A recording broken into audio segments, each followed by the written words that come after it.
afternoon, fellow Toastmasters and honored guests.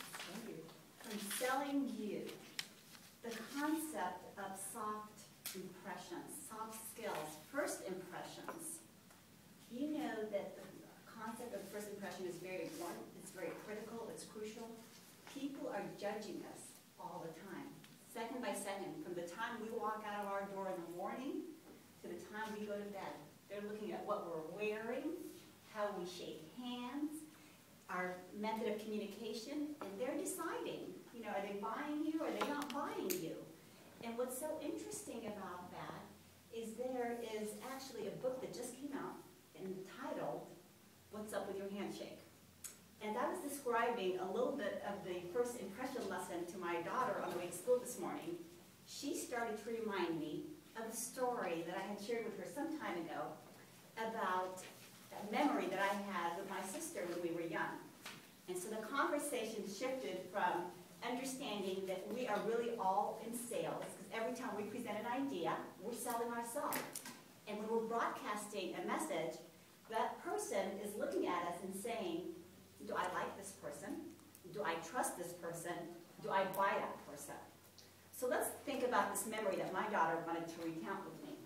When I was about 10, my sister was 12, we were visiting one of her friends.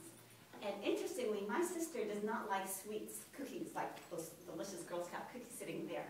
And Marie might have seen my face light up when I saw the boxes.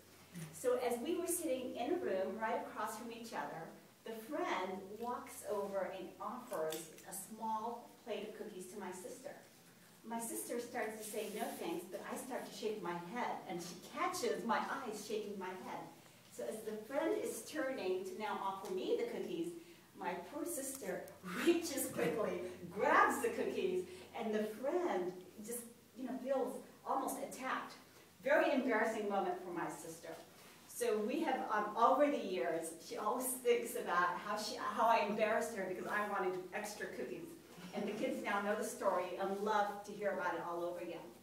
From that story, Layla said, did you ever have a best friend?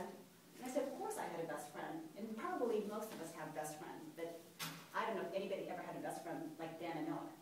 Now, Dana Miller was very different than myself. She was bulky, she was big, not flabby, but heavy, almost masculine, tomboyish, was involved in many things. What's so interesting about Dana is her mother was very thin, gracious, elegant. She was the school nurse. Her father fit the same character. Her one brother, very fit and trim. But Dana had a heart of gold. She was a lot of fun, great smile, and we became really great friends.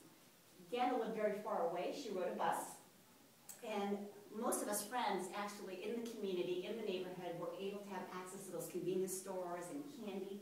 So I became the buddy that always bought the candy and brought it to Dana and hid it.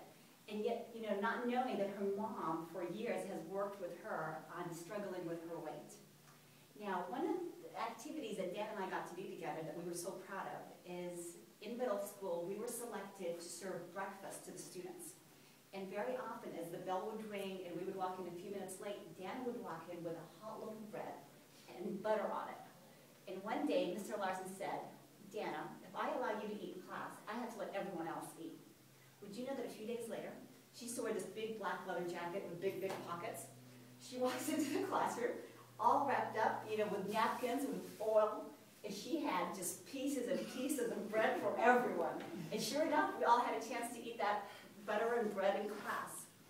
Another great memory about Dana is in home economics. She used to always get us in trouble. We had groups, and one time, as the teacher walked in, she had taken the metal rack out of the oven, and somehow she wanted to hide it because she was getting caught. Puts it on a seat. Well, I didn't know it was there.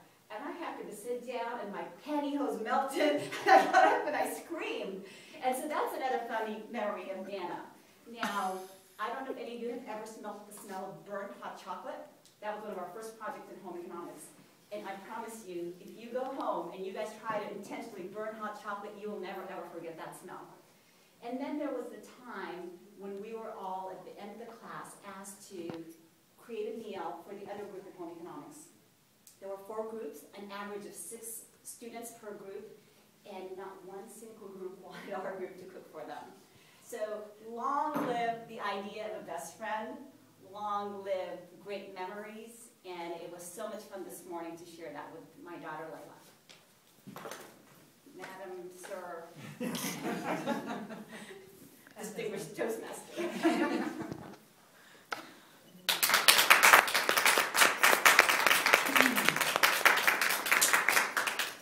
We will have 1 minute of silence so that the judges